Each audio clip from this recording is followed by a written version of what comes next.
and welcome back to True Talk Cafe. I'm Renee, and as always, I'm here with my amazing co hosts, Anna, Carla, and Lolly. Ladies, say hello. Hey everyone, so glad you're joining us today. Hi everyone, I can't believe we're already at the final episode of our series. Hi, hi, hi. This has been such a great journey so far. Yes, it really has. Today we're wrapping up our Think, Try, Thrive series with an essential final step, which is reviewing and assessing your goals. Over the past two episodes, we talked about self care and taking action on your personal and professional goals. Now, we're going to focus on measuring progress, making adjustments, and ensuring long term success. Ready, ladies? Do Let's it. do it. Alrighty, guys. So I know we talk about this often, right? We talk about setting our goals, and then we need to know how many of us actually take the time to reflect on them. Because it's so easy to get caught up in the hustle and forget to check in with ourselves. And boy, do I know us four ladies are always there. So I can only imagine our audience as well. Exactly, right? So reviewing your goals isn't just about celebrating the wins, it's also about learning from challenges and making necessary changes. Reflection is key to long-term success. Yes, it absolutely is. And this is where people can get stuck. Sometimes we feel like we don't hit a goal exactly as we had planned it, we failed. But progress isn't always linear. You got to remember that. You're going to go up and down, up and down. And at the end of the day, hopefully we get there. Life, right? Exactly. That was such an important point, Lolly. So today, let's discuss how to effectively assess goals and pivot when needed. We also have some helpful questions to guide our listeners in their own reflection process. All right, guys, you know what? What do y'all say? Let's dive in. First, let's talk about why regular goal assessment is important. And you all know I'm big on that. And then we're going to talk about the one big reason, which is what? Accountability. When you take time to reflect, you can see what's working and what's not rather than just going through the motions. That's where we miss a step, right? If we just keep going and we think we're taking steps, we probably miss a step because we really haven't checked and see what we're doing good or wrong. Absolutely. It is really like a GPS for your goals. So you need to check in and make sure that you're still heading in the right direction. Sometimes you may need to reroute, and that's okay. It absolutely is. I love that analogy. Got a lot. And speaking of rerouting, one of the best things that you can do to your is ask yourself the right questions. Here are four reflection questions for our listeners to consider. And trust me, I know we all use these all the time, and we help each other stay on course with this. So, number one, what progress have I made towards my goals in the past 3 months? What progress have I made? Number two, what obstacles have I faced and how have I handled them? Number three, do my current goals still align with my personal, and professional values? I think that's a big one because sometimes we get so focused on a goal and that we forget that we're no longer on that right track. Number four, what adjustments can I make to improve my chances of success moving forward? Yeah, those are great questions. And sometimes, we really do forget to ask ourselves the question so that we can kind of see what our status is with our goals and where do we still need to go and what are the next steps. So, and they help us, help us stay intentional about growth. And I'm all about intention, Mm-hmm. right? Now, let's each share a personal tip on how we review our own goals. Yeah, guys, I'm going to go first right here. So I like to do regular check-ins, right? I like to do my monthly check-ins. Sometimes it's quarterly check-ins, but I want to point something out on one of the questions that Lolly mentioned, which is what obstacles have I faced and how have I handled them? A lot of times we miss the mark by not being self-aware. So if we don't know how we handled them, we don't know how to improve on them, and we don't know how to handle them better if it was not good, and we don't know how to maintain handling in the right way if it was a good move but we just didn't acknowledge it, right? So it's good to have those check-ins, and I do those check-ins with myself all the time. There's been times when I feel like I might beat myself up a little too much. Like I could have done this better. I could have done that. Could have done this. And like I think all of us have mentioned, it's good to have a good network, right? So I like to go back to some of my friends that are in the room that have heard me doing the speech or that has heard me doing the lesson, whatever it is, and get that feedback too, because I want to know what I could do better, right? Then I sit down and review all of those things. I assess my goals again. Am I still on track? I love that one. Is it still aligned?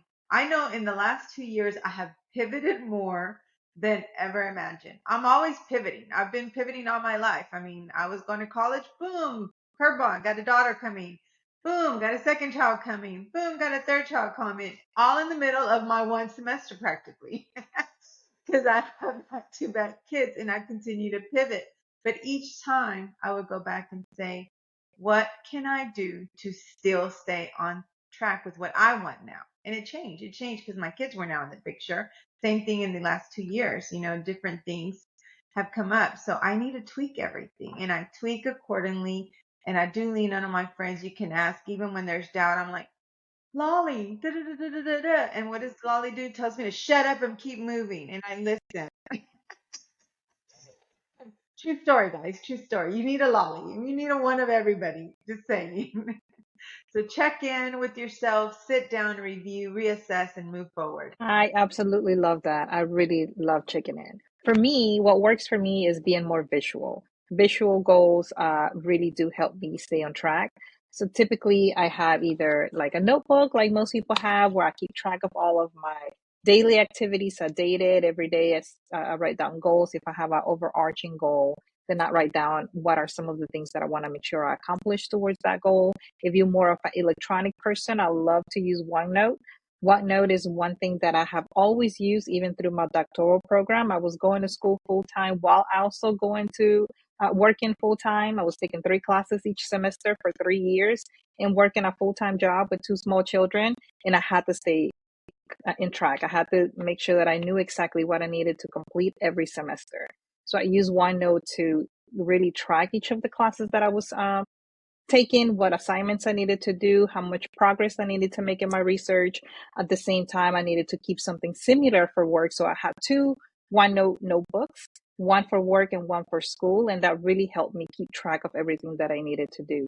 In my new job, I learned something new. Actually, Google Sheets has been phenomenal. Mm-hmm. Never knew that I would love them so much. But Google Sheets has all these different features where you can actually include drop downs, and it has helped me a lot. And kudos or shout out to Diane. She's one of my coworkers that helped me really understand how to use Google Sheets, and it was fantastic. From now on, I will use that going forward because you can literally create a Google Sheet for each of your goals and then create things that you want to use to keep yourself on track. The progress that you're making. Who do you need to reach out to complete that goal? What is stopping you from moving to the next level? And create deadlines. So I am very visual and I love keeping track of my goals and things that I want to make, because you want to celebrate each small win. So you want to make sure that you track those as well. Ooh, I love that, Carla. I can't wait to go check that out. I've been slow on Google, and I think that'll be a good one for me to see if it's easier, if it makes more sense. I do something similar, Carla. Because I am dyslexic, sometimes I can get pretty crazy, but I can pretty much remember a lot of things. So I am very visual, but it's all in my head. And we know sometimes that doesn't work. But anyway, well, that's a different topic. For now, when it comes to this, I'm going to say I do set a time aside each quarter to reflect and decide, am I still on track with where I want to go? And that's been a real big one. Anna and I, you know, proactively decided that we were going to do this with everything that we were doing in our work, aside from our normal work and kind of like the volunteer stuff and community work and things of that nature. And putting that on a quarterly basis just to reflect and say, hey, is this still in line with the goals that I wanted and with what's happening in my life? Sometimes we start down a path and we really get excited. We think this is where we want to go. And it doesn't necessarily give you what you think you want it, right? But it's just easier just to continue with what you want. let me just tell you, it makes so much more sense to take control and say, really, this isn't right in line with where I need to be today. Let me go ahead and, maybe I can help you in other ways. I'll do my best to support you when I can. But right now, with what I'm doing within my goals, this is what I need to focus on. So I like to say that for me, reflection is kind of like a parking lot. I always think of life as a journey, right? It's where are we going? And when you think about going on a trip or something of that nature, every once in a while, it's good to kind of pull over and think about where you want to go. Do I still want to go this way? Do I have a little bit of extra time that maybe I can go do something else that I want to do? Do I not? Maybe there's some new restaurants we have to go try out or whatever it is. I think the key thing is, and I hear this often from a lot of our candidates that we work with and people that I mentor, is we beat ourselves up tremendously when we change direction and thinking that, our goal, we're not being true to it. Well, my goodness, life changes constantly. We need to too. And by reassessing where we're at, we can decide, is that still where I want to be? Do I still want to continue down this path? Or do I need to modify it to make more sense? I love that. Can I add something here? So when I hear you talking, I think it's important to also share with everyone is that this is not just in your professional life. This also is your personal life and understanding that we're human and it's okay to step back from certain responsibilities. I know that as time progressed within my household, we started shifting responsibilities. I told my husband, okay, now you need to do this because I got all of this going on, or this and this and that. And then also in our volunteer work. So Lolly and I met 15 years ago, and it was through our volunteer passion. And I think there was a point in time where we were just being called by everyone to come join us, come help me, come do this, come do that. And it was a good experience. And I say that because we learned what needed to weed out and what needed to remain. And it was refocusing and realigning. And I think 2 years ago, we both decided, hey, we're going to stop doing certain things. We're not going to do that. There's still time when we divide and conquer because, yes, we have the same similar interests, but we also have our own interests that we love to do. And so I think it's important to recognize that even in your personal life, in your household, with your kids, your husband, anybody else that you live with every single day. So think about that and where can you adjust when you're thinking about goals. It could be your mental health goals. It could be your eating habits, your exercise habits. Lord, I have not even eaten those in a while. I'm gonna need some salsa dancing with Renee. But I just wanted to remind everyone in the audience that this is not just about your professional career path. It's about you as a person. Yes, great strategies. Personally, I believe in everything that you guys are saying, making sure that you're realigned, use some, form of system, like Carla was saying with Google Sheets, that you can keep track of where you are. If you're more of a visual person, I like your analogy with the parking lot. And just to kind of build on that, I think of like taking a trip. All right. So what things do you need? Right? What's your goal? What's your end destination? Let's say you want to go to, I don't know, Greece, because that's where I want to go. Right? When do you want to get there? How do you want to get there? What do you want to do when you get there? Where do you want to stay? So going through and, having your list, and then as you meet all of those little goals, maybe you booked your hotel, or maybe you're going on a cruise, or you have a tour set up, those you celebrate it. Right? I'm all about celebrating those little wins. You don't have to wait until you get, to the big goal and you accomplish that big goal in order to celebrate those wins. It could be something professionally. Maybe you're working on a project and you have different deliverables, right? And you meet a couple of those, and it's just like, hey, celebrate it. Maybe, you go salsa dancing, like I do, or you can buy yourself a pair of new shoes or an outfit, or take yourself to dinner, or have a nice I do. cocktail, right? Or a nice latte. I know, like Anna, she's our resident Starbucks lady. She has it in her home. But it's always great to just don't put yourself on the hook Mm. to wait, because what if you have a project that is a year long? Are you going to wait a full year before you celebrate? Right? Celebrating, to me, boosts your confidence as well. You've actually accomplished this first step, and it gives you a little boost to keep you going and moving forward. So I'm all about celebrating those small wins, and make sure you're acknowledging that progress, which keeps you motivated even if you haven't hit that big goal yet. Absolutely. You know what, Renee? That's a great mindset. Celebrating the small wins motivates us, empowers us to keep going. Because if we don't focus on the small wins, then that means we're focusing on the big lose that we feel we're having, and we're not really losing when we're taking action. So celebrate the small wins. And then we challenge all of you to take this time, sometime this week, to reflect on your goals. Use the questions we shared and let us know how it goes. And I would just share briefly. I used to be someone that never really focused on goals until I started working in higher education a few years ago, actually, not the 17 years that I've been in higher ed.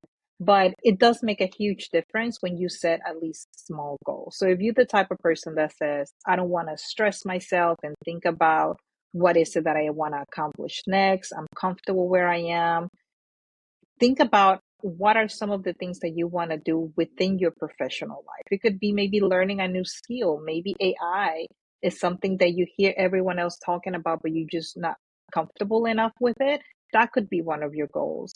Our goal as a pod crew is really to help you develop one of your skills and help you become someone that starts working on goals. And it could be a small goal, it can be a big small a big goal, but you want to start with something because it does make a huge difference. Back to Renee's comment about the trips. I used to be someone that I don't want to be stressed. I just want to go free. I don't want to plan anything. I just want to go.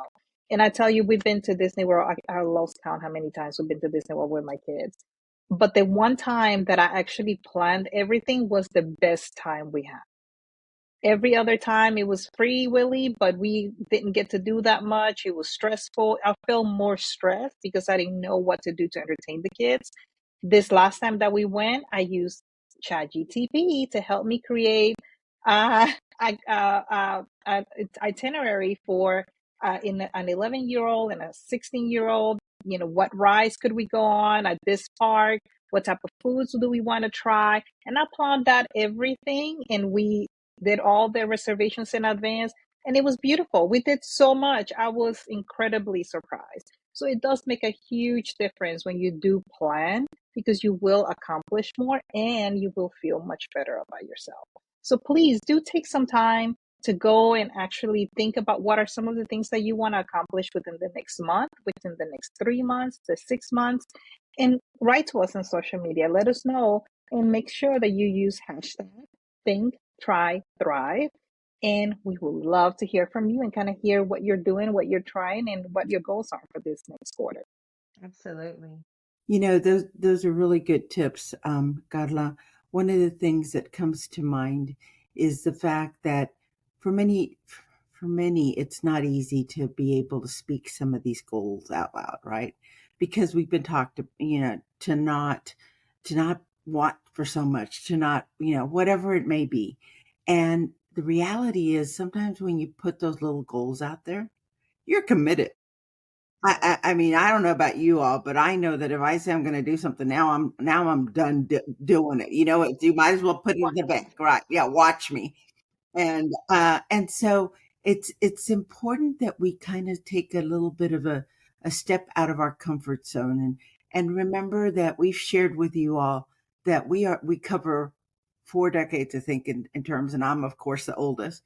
But if even someone as old as I can continue to evolve, you can too. Even if it's a little bit at a time, it doesn't take long before you create some new behaviors. If you've enjoyed this series, sorry, I'm thinking AI, right? If you've enjoyed this series, be sure to subscribe, leave a review, and share it with a friend who needs a little motivation. I know we all do, so we hope you will too. Absolutely, Lala. You're talking about accountability, right? When we put it out there, you're going to be held accountable either to yourself or to somebody else.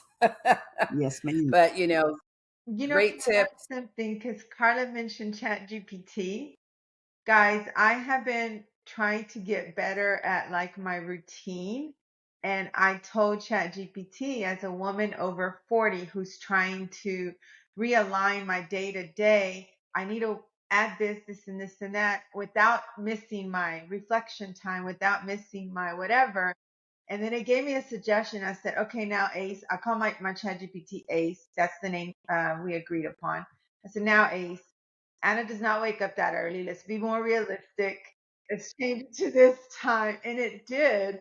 So, Carla, I am so on board with you. And it's funny. I ChatGPT love it. gets to know you. If you interact and you tell it more about you, it gets to know you and it starts making recommendations that actually means something. Like Yes. you actually want to go through with them. So I have been working with Ace and he's giving me a good, agenda and I'm working on it and it's been motivating me because I feel like I have a little checklist, so to speak. So I just wanted to go back on that Chat GPT, make it your friend, use it, leverage it. Yeah, Absolutely. great point. I call Chat GPT my little friend. I haven't given a I name. That's love the to name, my my little little friend. friend. But, like I said before, great tips, great strategies. And I hope our listeners came away with a couple of nuggets that they can incorporate into their routine on how that they lay out their goals. My little friend Chat GPT is Phenomenal. great, to start. If you don't know how to start, pop it in there, put in a prompt, and it will give you at least a skeleton, and then you can customize it from there. But this is going to be a wrap on our Think, Try, Thrive series. Thank you all for joining us on this journey. Keep striving, keep growing, and keep thriving. And we will see you back on the next podcast episode. Yes. Bye, Bye, Hi, everybody. everybody. guys. Thank you for Bye. joining us.